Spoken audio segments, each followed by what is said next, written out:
Jake Morrison stepped off the transport ship and felt the heat hit him like a wall. Kepler 442 was nothing like Earth.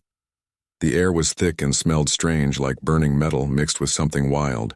2 suns hung in the orange sky, making everything look wrong to his eyes. He grabbed his equipment bag and walked toward the settlement. The buildings looked rough and temporary, built from whatever materials the colonists could find.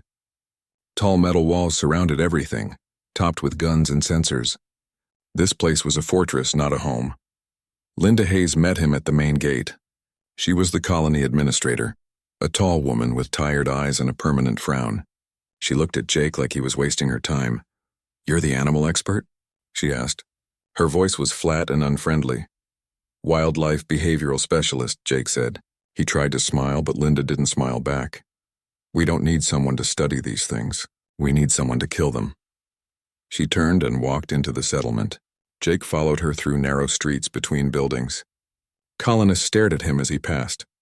They looked scared and angry. Linda took him to a command center filled with screens and equipment. She pulled up videos on the main display. Jake watched as huge creatures attacked the settlement walls. They were massive, the size of elephants, with 6 legs and bodies covered in thick armor. Their claws were as long as swords, Vralcon, Linda said. They've killed 42 colonists in the past year. Destroyed 3 outposts. The military tried to hunt them down. That only made them angrier. Jake studied the creatures on the screen. They moved fast for their size. They worked together, coordinating their attacks like wolves. One distracted the guns while others hit from different angles. These weren't mindless beasts. They were intelligent. "That's why I'm here," Jake said. "Force doesn't work with smart predators. We need to understand them." Linda shook her head.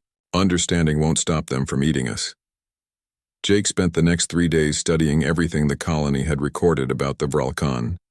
He watched hours of footage. He read reports from scouts who'd tracked their movements. The pattern was clear. The Vralcon weren't just randomly violent. They defended territory. They protected their young. They hunted for food, not sport. On the 4th day, Jake went outside the walls with a security team. Greg Palmer led the guards. He was a former soldier, built like a tank and just as subtle. He made it clear he thought Jake's mission was stupid. "You're going to get yourself killed," Greg said as they walked through the scrub land beyond the settlement, "and probably get us killed trying to save you." Jake didn't argue. He scanned the terrain with his equipment, looking for signs of Vralcon activity. The ground was hard and cracked from the heat of the twin suns. Strange plants grew in patches, their leaves thick and waxy. That's when he heard it, a sound like whimpering mixed with a growl. It came from behind a cluster of rocks near a dried riverbed. "Stay here," Jake told the guards. He moved toward the sound slowly, his hands visible and empty. Greg cursed behind him but didn't follow.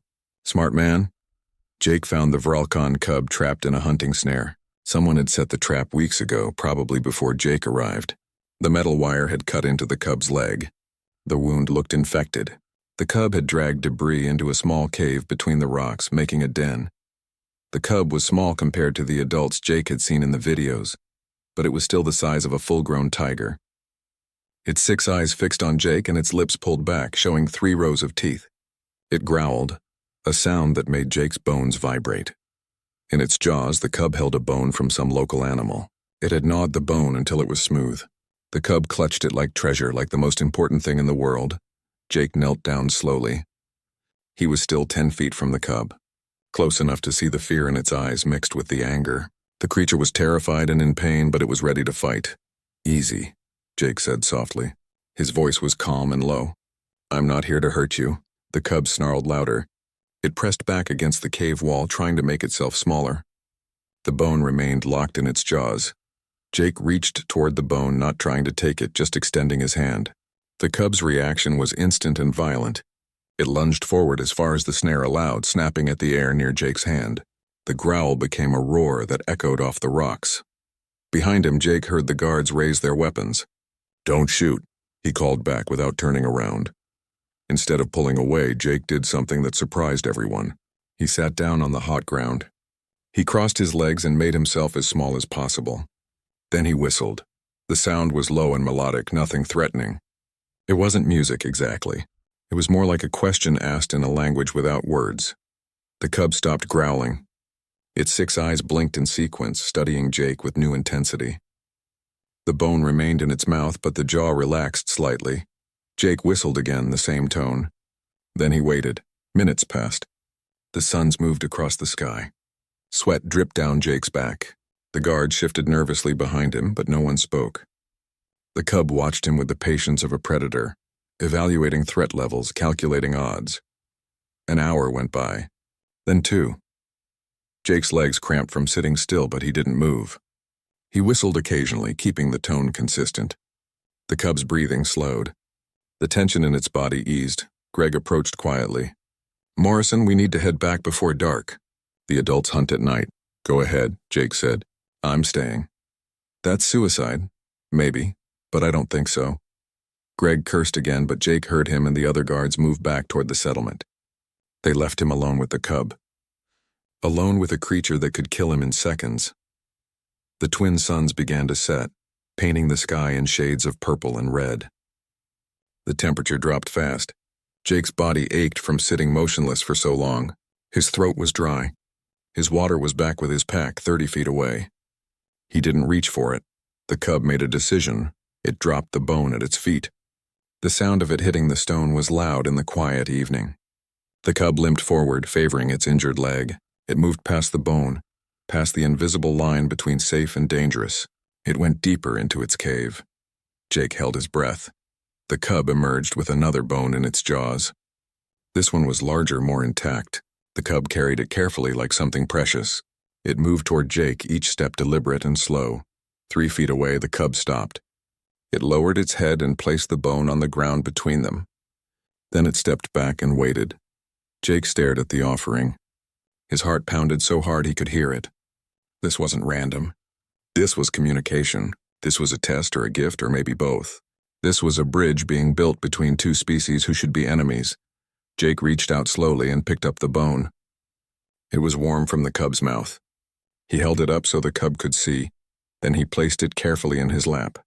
He whistled again, softer this time. The sound carried gratitude, respect, acceptance. The cub made a noise Jake had never heard on any of the recordings. It was almost a purr, deep and rumbling, not threatening. Something else entirely. In that moment, as the last light faded from the sky, Jake Morrison understood something important. The Vrelkan weren't just intelligent predators. They were capable of something humans thought belonged only to them. They were capable of trust. Jake named the cub Scout. It took 3 days to free the creature from the snare and another week to treat its infected leg. The cub stayed in the makeshift shelter Jake built near the rocks. Every morning, Jake brought food and medicine. Every morning, Scout brought him something in return. A stone, a piece of metal, a fragment of crystal that caught the light. Amy Chen arrived in the 2nd week. She was a xenolinguist, someone who studied alien languages. She was young, barely 30, with quick eyes that missed nothing. Linda Hayes had sent her to document Jake's work, probably hoping to prove he was wasting time. "This is remarkable," Amy said, watching Scout and Jake exchange objects through the fence of the shelter. "It's a bonding ritual, similar to gift-giving in social Earth species." "Can you record the sounds?" Jake asked. Scout made different noises depending on what Jake brought. Some were high-pitched chirps. Others were deep rumbles. All of them meant something. Amy set up her equipment. For days, she recorded everything. She analyzed frequencies and patterns. She compared the sounds to known animal communication systems. What she found changed everything they thought they knew about the Vralkan. "They're not just intelligent," she told Jake one evening. They sat outside the shelter while Scout slept inside. "They have language. Complex, sophisticated language. And Jake, they use sounds we can't even hear. Subsonic frequencies below human hearing range. Can I learn it?" Jake asked. Amy smiled. "Scout is already teaching you. Every time you whistle and Scout responds, you're learning their basic communication. But we need to modify your whistle to include the subsonic elements." She rigged up a device that would let Jake produce sounds in the right frequency range. It looked like a modified harmonica attached to a speaker. Jake spent hours practicing, trying to match the tones Scout made. Scout found it funny. The cub made a sound Amy identified as laughter. It was a weird coughing roar that made Jake laugh too. The breakthrough came in the 3rd week. Jake whistled a pattern Amy had identified as greeting and included the subsonic component. Scout's reaction was immediate. The cub stood up, all 6 eyes wide, and responded with a complex series of sounds. Then Scout did something incredible. The cub brought Jake everything from its collection. Every stone, every piece of metal, every treasure it had gathered. Scout arranged them in a circle around Jake's feet. Then the cub sat down and waited. "What does it mean?" Jake whispered. He was afraid to move, afraid to break whatever was happening. Amy checked her notes, her hands shaking. I think Scout just accepted you into its pack. This is a formal ritual, the sharing of all possessions. It's trust. Complete trust." Jake picked up each object carefully and examined it. He made approving sounds, the kind Scout seemed to like. Then he added something of his own to the collection. His watch. It was cheap and battered, but it was his. He placed it in the center of the circle. Scout picked up the watch in gentle jaws and turned it over, studying the way light reflected off its surface. The cub made a deep, satisfied sound. Then Scout touched its forehead to Jake's hand. The moment felt sacred. Two species, separated by millions of years of evolution, finding common ground through patience and respect. But not everyone was happy about it. Greg Palmer stood outside the shelter with his arms crossed. "You can't bring that thing into the settlement." "Scout isn't a thing," Jake said. "And yes, I can. The cub is healed. Keeping it locked up would break the bond we've built. The colonists will panic. Then we educate them, show them that Vralcon aren't mindless monsters. They're people, different from us but still people."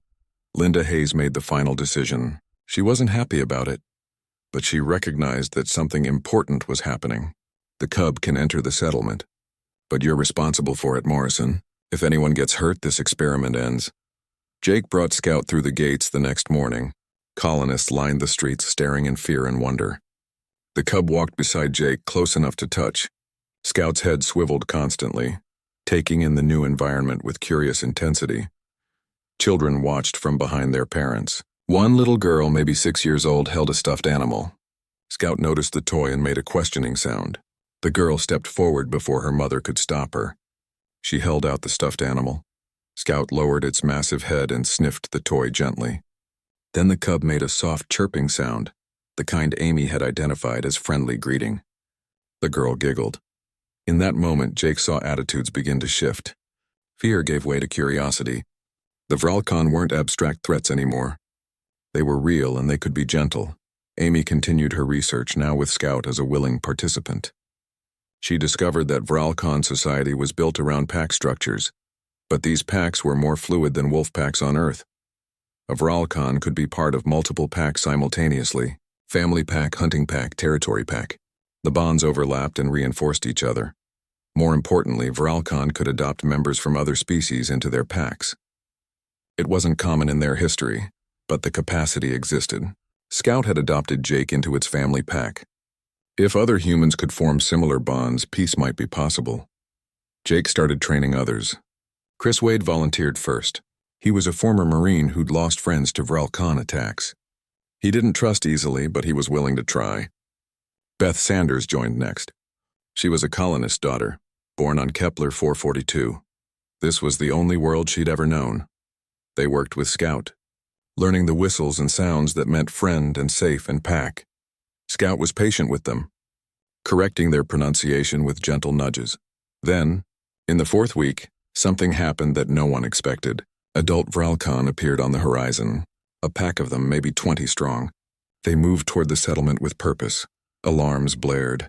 Colonists ran for shelters. Guns on the walls powered up, ready to fire. Greg Palmer took command of the defense, his face grim. Scout heard the adult calls and responded with a loud roar.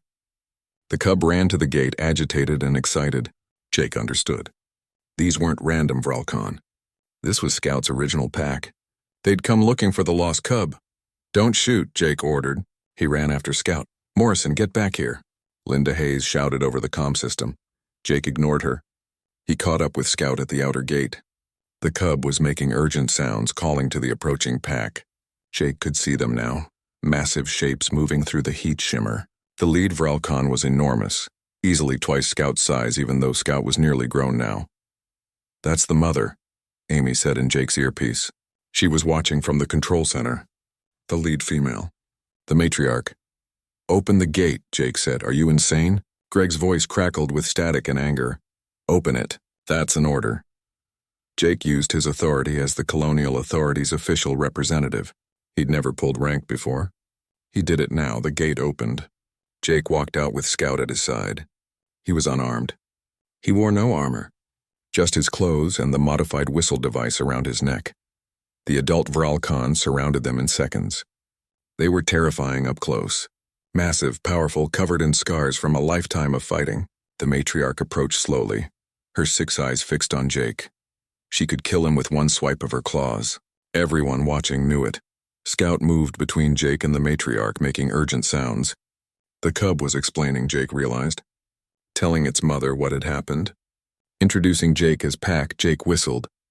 He used the greeting pattern, added the subsonic elements, and put everything he'd learned into that one sound. He was saying hello. He was saying friend. He was saying, please don't eat me, I helped your child. The matriarch stopped 2 feet away. She lowered her head, bringing it level with Jake's. Her breath was hot and smelled like raw meat. Her teeth were the size of knives. Then Jake did the bravest or stupidest thing in his life. He reached into his pocket and pulled out a carved piece of wood. He'd spent 3 nights making it, shaping it by hand into the form of a Vralcon claw. It wasn't perfect, but it was made with care. He held it out to the matriarch. An offering, a gift. A sign of respect between equals. The matriarch took the carving in her jaws. She examined it, turning it carefully. Minutes passed. Jake didn't breathe. Scout made encouraging sounds. Finally, the matriarch set down the carving and moved away. She returned with something in her mouth. A stone worn smooth by time and weather. Strange marks covered its surface, patterns that looked deliberate. She placed it at Jake's feet. Amy gasped in his earpiece. Jake, that's a sacred object. Those marks are ancient. She's accepting you. She's bringing you into the pack. Jake picked up the stone with shaking hands. He held it up, showing respect and gratitude. He whistled again, this time adding tones Amy had identified as family and together and thank you. The matriarch made a sound that vibrated through Jake's entire body. Then she did something that made the colonists watching from the walls gasp in shock. She touched her forehead to Jake's. The same gesture Scout had used. The gesture that meant pack. The gesture that meant trust. Jake Morrison stood in the wasteland of Kepler 442 with 20 adult Vralcon surrounding him.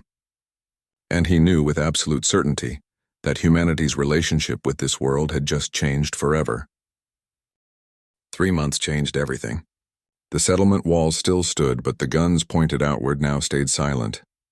Vralcon moved through the colony alongside humans, their massive forms no longer symbols of fear but of protection. Scout had grown into a full adult, sleek and powerful, splitting time between Jake and the wild packs.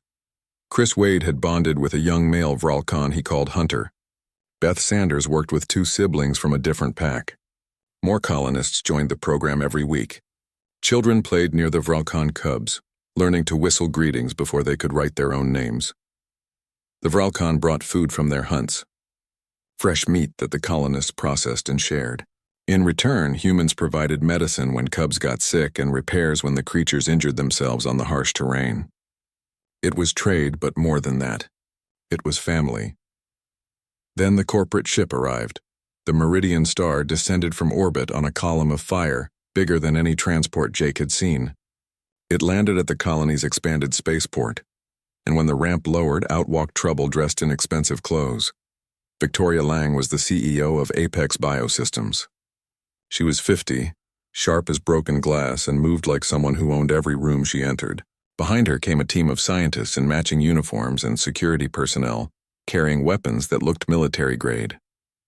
"You've done impressive work here," Victoria told Jake at the welcome dinner.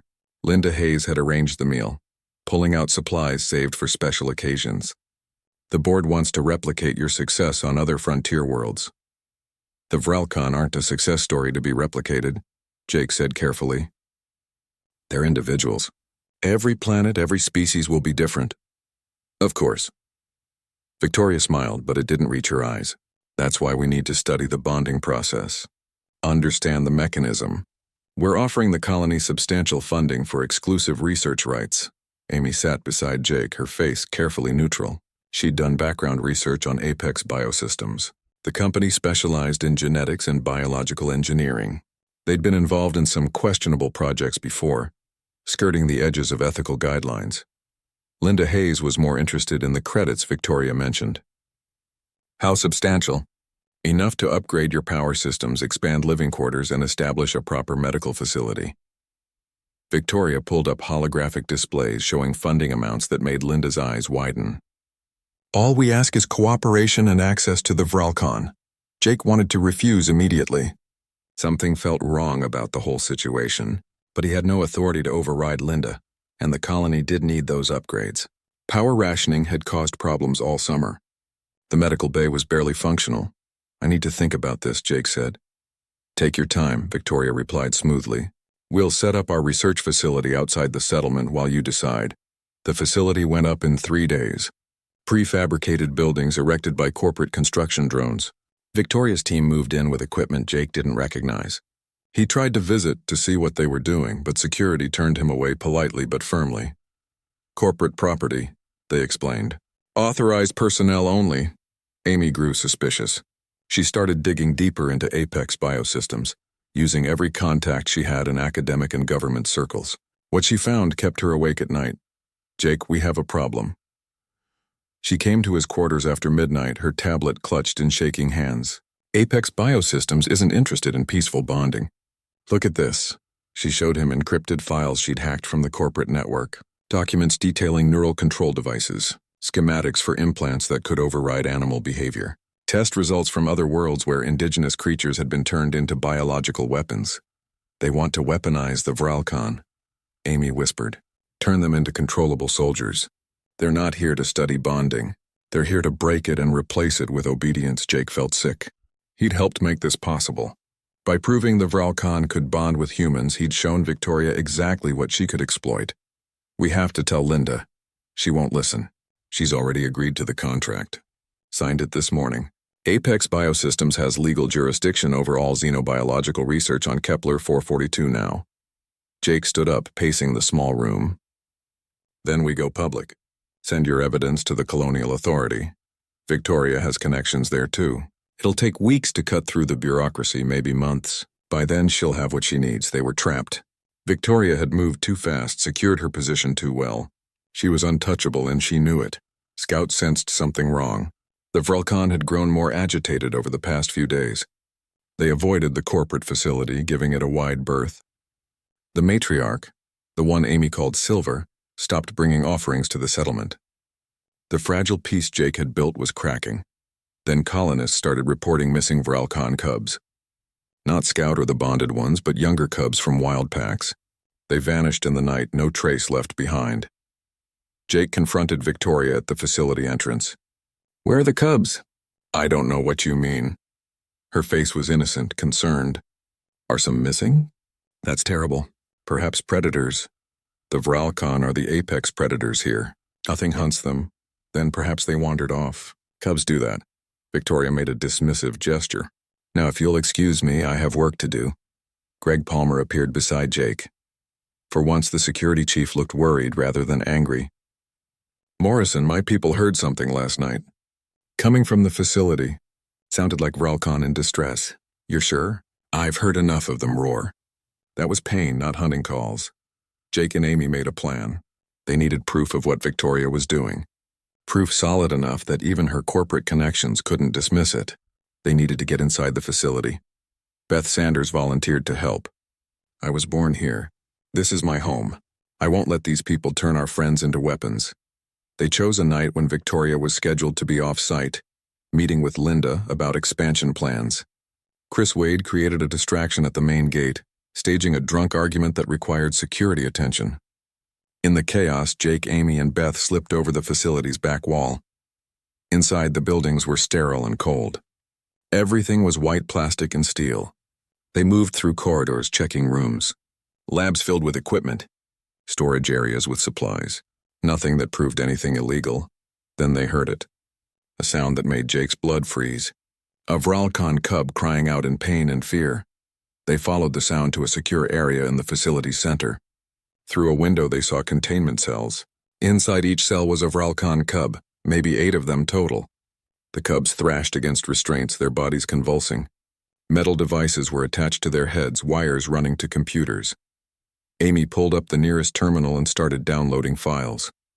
Her face went pale as she read. Neural override devices. They're forcing the Cubs to obey commands against their will. Jake, this is torture. The pain levels are off the charts. Beth was crying, her hands pressed against the glass. We have to free them. We need this evidence first, Amy said, fingers flying across the keyboard. If we free them now without proof, Victoria will claim we broke in and released dangerous animals. That's when the alarms went off.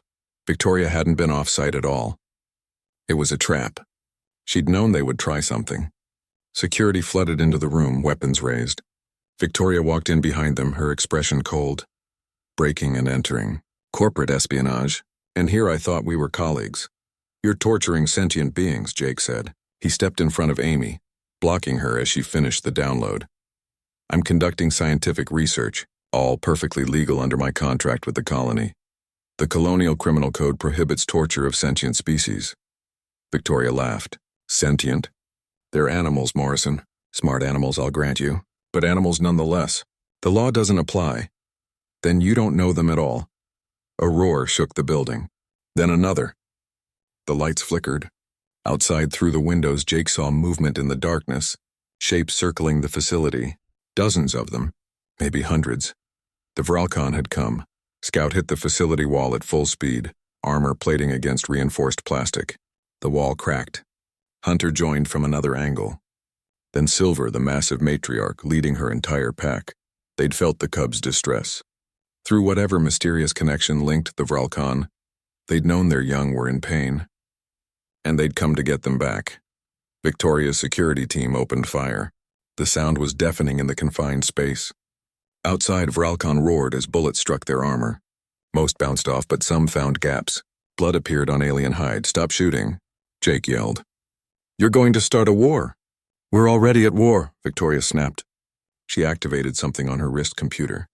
In the containment cells, the Cubs convulsed harder, screaming in agony. The neural devices work both ways. I can cause pain as easily as control behavior. Those creatures out there will back off or their Cubs suffer more. But Victoria had made a critical error. She'd underestimated what the pack bond meant to the Vralcon. They didn't retreat. They didn't negotiate. They attacked harder, throwing themselves at the walls with rage born of protective fury. Scout broke through first. The Vralcon smashed into the building, sending people scattering. The creature's six eyes foe. The facility descended into chaos. Victoria's security team didn't know whether to aim their weapons at the Vralcon pouring through the broken walls or at Jake and his team. More colonists arrived, drawn by the sounds of battle. Greg Palmer led them, his face grim, but his weapons pointed at the corporate guards, not the Vralcon. Stand down, Greg ordered Victoria's team. This facility is under Colonial Authority investigation. You have no jurisdiction here, Victoria snapped, but her confidence was cracking. Scout's words had shaken her. Around them, more Vralcon entered the building, moving with purpose toward the containment cells where their Cubs suffered. We have jurisdiction over crimes, Greg said, and torturing sentient beings is definitely a crime. Amy was already at the control panel, frantically working to deactivate the neural devices. I need the shutdown codes. These things are locked. Victoria crossed her arms. I'm not giving you anything. Silver, the massive matriarch, moved into the room. She was covered in blood, some of it her own from where bullets had found their mark. She looked at Victoria with intelligence that was impossible to deny. Then Silver moved to the containment cells and roared. It wasn't a roar of anger. It was something else. A command maybe, or a call. Every Vralcon in the facility stopped moving and listened. Then they responded, their voices joining Silver's in a sound that shook dust from the ceiling. They're singing, Amy said, her voice full of wonder. It's a pack song. A mourning song for those who suffer. The sound affected the captive Cubs. Despite the pain from the neural devices, they responded to the song. They added their voices, thin and weak but present. They were telling their pack they were alive. They were holding on. Jake felt tears on his face. He'd known the Vralcon were intelligent, but this was culture. This was art. This was proof of everything he'd argued for. Give Amy the codes, Jake told Victoria, or I let Silver make her own decision about you. Victoria looked at the massive Vralcon. Silver's six eyes were fixed on her with unblinking intensity. The creature's claws scarred the floor where she stood. Victoria was no fool. She could see her death in those eyes if she refused. She pulled up her wrist computer and transferred the codes. You're destroying important research. No, Jake said. I'm stopping a crime. Amy input the codes. The neural device is deactivated with a soft beep. In the containment cells, the cubs stopped convulsing. They slumped in their restraints, exhausted and traumatized, but no longer in active pain. Beth ran to the cell controls and opened them. The cubs stumbled out, weak and disoriented. Adult Vralcon rushed forward to support them, making soft sounds of comfort. Parents reunited with children, touching foreheads and purring with relief. But the damage was visible. The cubs were scarred physically and mentally. They flinched at sudden movements. They pressed close to their parents, terrified of being separated again. Scout moved to Jake's side and made a sound he'd never heard before. It was grief mixed with anger, a question that demanded an answer. Why did you let this happen? I didn't know, Jake said softly. I'm sorry. I should have stopped them sooner. Scout looked at him for a long moment. Then the Vralcon did something that broke Jake's heart. Scout turned away, walking to join the other Vralcon. The message was clear. Trust had been damaged. The pack bond was strained. Victoria's team was arrested by colonial security. She protested, citing corporate law and her connections to the colonial authority. Greg didn't care. He had jurisdiction over criminal matters, and the evidence Amy had gathered was damning. Victoria would face trial, but the cost was already paid. Over the next few days, the Vralcon pulled back from the settlement. They didn't attack, but they didn't approach either. The easy cooperation that had developed over months vanished overnight. The pack stayed in the wilderness, avoiding human contact. Scout visited once, bringing the wooden claw carving Jake had made months ago. The Vralcon placed it on the ground at Jake's feet and walked away. It was the return of a gift. A breaking of the bond. Jake stood at the settlement's edge, holding the carving, feeling like he'd lost something precious. Amy tried to comfort him, but she was struggling with her own guilt. She'd found the evidence, but too late to prevent the suffering. We have to make this right, Jake said. How? Amy asked. The Vralcon won't come near us now. Silver won't even respond to whistles anymore. Linda Hayes appeared beside them. For the first time since Jake met her, the administrator looked uncertain. The colony needs them. We've become dependent on their hunting, their knowledge of the terrain. Without them, we're back to barely surviving. They're not tools, Jake said sharply. They're people. They trusted us and we let them down. I let them down, Linda corrected. I signed that contract. I gave Victoria access. This is my fault. It was the first time Jake had heard her take responsibility for anything. He nodded slowly. Then help me fix it. Chris Wade had an idea. My Vralcon hunter is still bonded to me. He's conflicted, I can tell, but he hasn't broken the bond completely. Maybe we can use that as a bridge, Beth agreed. The younger Vralcon remember playing with human children. They remember kindness. We need to remind them that Victoria and her people weren't representative of all humans. They made a plan. It was risky and might not work, but they had to try. They gathered everyone in the colony who'd formed bonds with Vralcon. Dozens of people now, from children to elderly colonists. Each one brought their bond offerings, the objects they'd exchange with their Vralcon partners. They carried these objects beyond the settlement walls, to the place where Jake had first met Scout. They arranged them in a circle, a massive display of shared memories and mutual respect. Then they waited. Jake whistled the pack song he'd heard in the facility. His voice was human, unable to hit all the notes, but he tried. Amy joined him, then Chris and Beth. Soon dozens of voices were whistling, attempting to recreate the Vralcon morning song. It took hours. The twin suns crossed the sky. People's throats grew hoarse. But they kept singing, kept calling to the Vralcon they'd come to consider family. Finally, as evening approached, Scout appeared on the ridge above them. The Vralcon stood alone, silhouetted against the orange sky. Scout listened to the human voices attempting to sing in the Vralcon way. Then Scout sang back, clear and strong, the true version of the song humans were trying to copy. Other Vralcon joined in. Hunter appeared, then the sibling cubs Beth worked with. More and more, until the air vibrated with Vralcon voices. Silver was the last to arrive. The matriarch moved slowly, her wounds from the facility fight still healing. She approached the circle of offerings and examined each one carefully. She saw the history of human Vralcon cooperation laid out in objects and memories. Jake stepped forward. He held the wooden claw carving in one hand. In the other, He held the smooth stone Silver had given him during their first meeting. He placed both in the center of the circle. "We failed you," Jake said. He didn't know if Silver understood human words, but he spoke anyway. "Some humans hurt your cubs. We didn't stop it fast enough. That's on us. But we're not all like Victoria. Most humans want what I want. To live alongside you." To be Pac, he whistled the word for sorry. Amy had helped him find the right tone, the subsonic component that meant genuine regret. Silver considered. The massive Vralcon looked at her cubs, still traumatized from their ordeal. She looked at Scout, torn between two families. She looked at the humans gathered, making themselves vulnerable by standing unarmed in the wilderness. Then Silver did something that stunned everyone. She picked up the wooden claw carving and placed it back in Jake's hand. She picked up the stone and placed it at her own feet. She was accepting his apology but not fully restoring the gift exchange. Not yet. Trust had to be rebuilt slowly, but it was a start. Over the next weeks, the Vralcon gradually returned to the settlement. Not with the easy familiarity of before, but with cautious optimism. They tested humans constantly, watching for signs of betrayal or harm.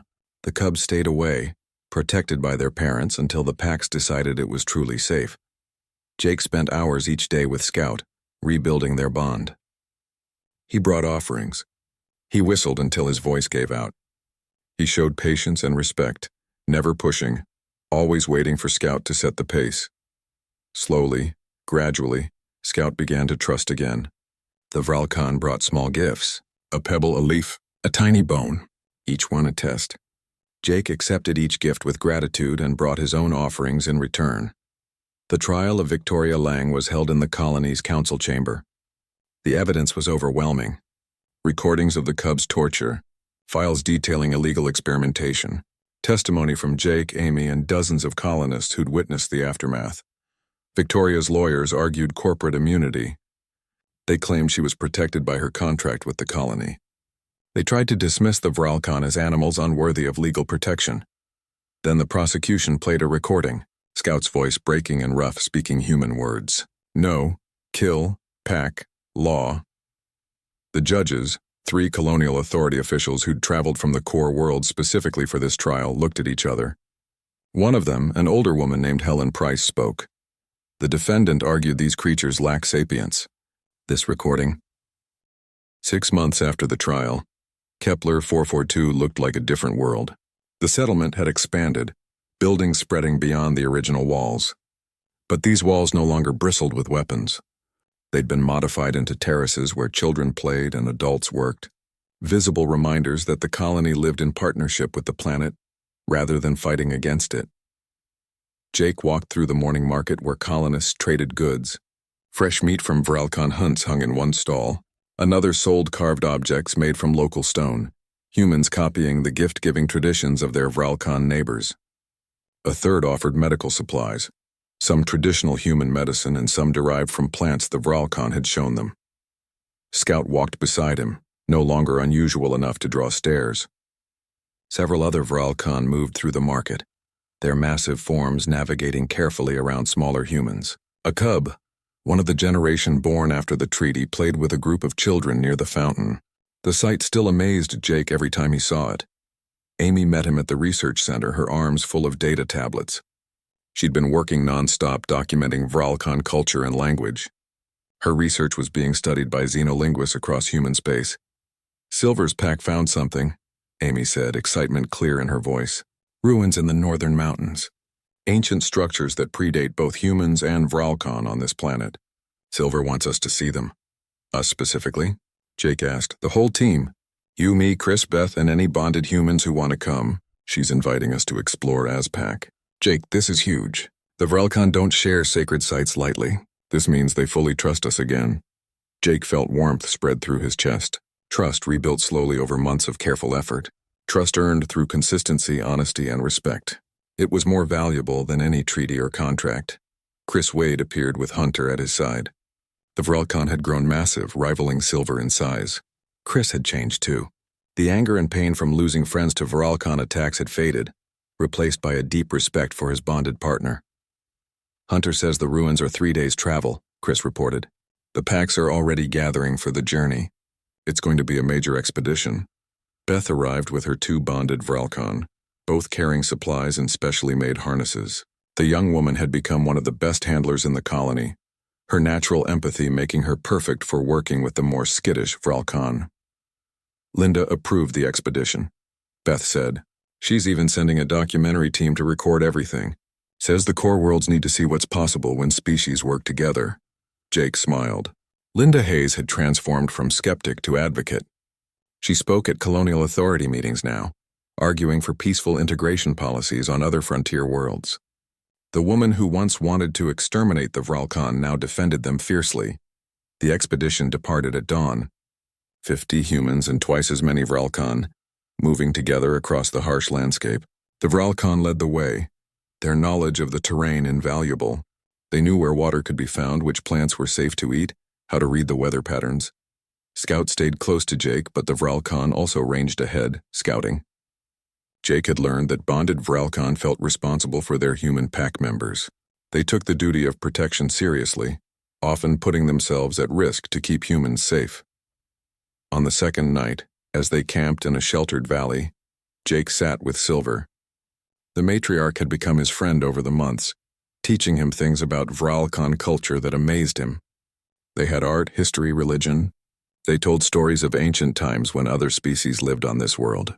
They had laws about honor and pack duty that were as complex as any human legal system. Jake whistled a question he'd been thinking about for months. "Why did you forgive us?" Silver's response was long and nuanced, mixing whistles with subsonic tones. Amy, sitting nearby with her recording equipment, translated. "She says pack members make mistakes. What matters is how pack responds to mistakes. You admitted fault. You made Victoria face consequences. You worked to heal harm done. That is pack behavior.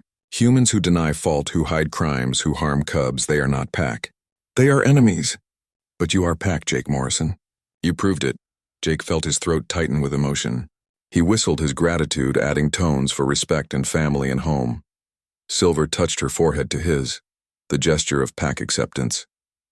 Then she made a sound that Amy identified as Vralcon laughter. Apparently, Silver found it funny that humans needed so much reassurance. In Vralcon culture, once someone was pack, they were pack. No need for constant reaffirmation.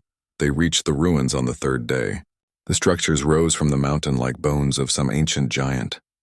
They were made from a material no one recognized, smooth and dark and covered in symbols that matched nothing in human or Vralcon knowledge. This planet had another civilization, Amy breathed. Before either of us arrived, something else lived here. Built here. The Vralcon have known about these ruins for generations. Silver led them through the structures, showing them chambers and corridors. The Vralcon treated the place with reverence, moving quietly and carefully. This was sacred ground. In the central chamber they found murals, faded images showing 3 different species living together. One resembled the Vralcon. Another was smaller, bipedal, possibly the ancestors of some current wildlife on the planet. The third was unlike anything Jake had seen. They built a society together, Amy said, studying the murals. Multiple species cooperating, creating something together. What happened to them? Beth asked. Silver made a sound, translated by Amy as "gone before we arrived." The Vralcon had found the ruins empty when their ancestors first came to this world. Whatever civilization existed here had vanished, leaving only stones and stories. Jake understood why Silver brought them here. This was a lesson in history, a reminder that cooperation between species wasn't new or unique.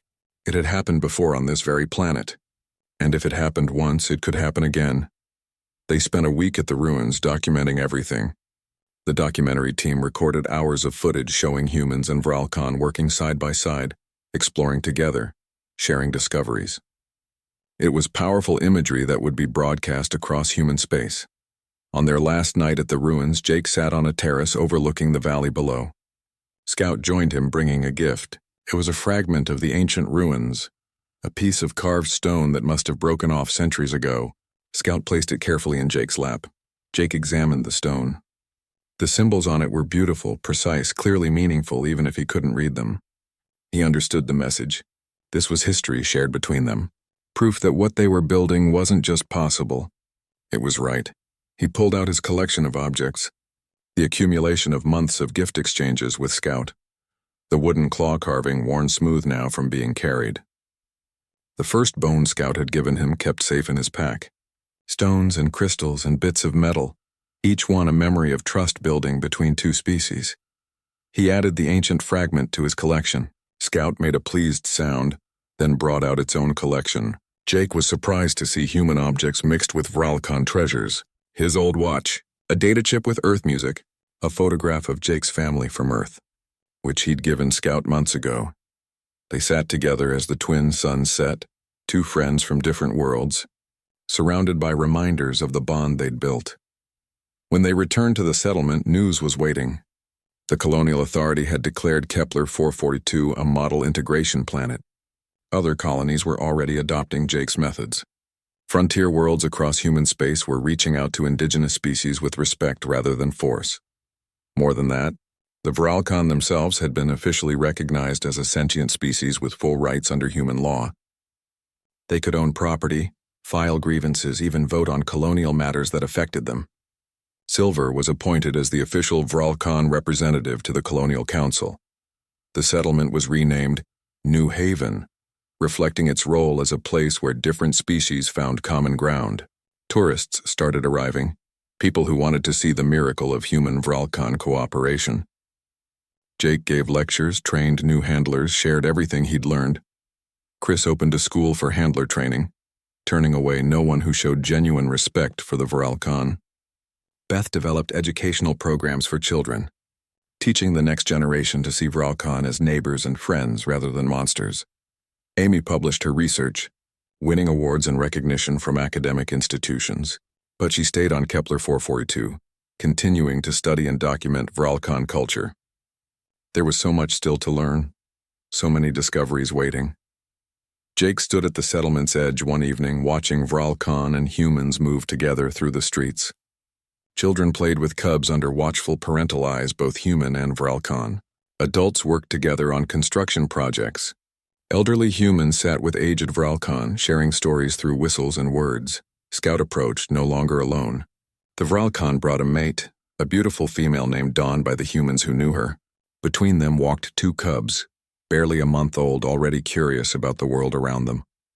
The cubs had never known fear of humans. They'd been born into a world,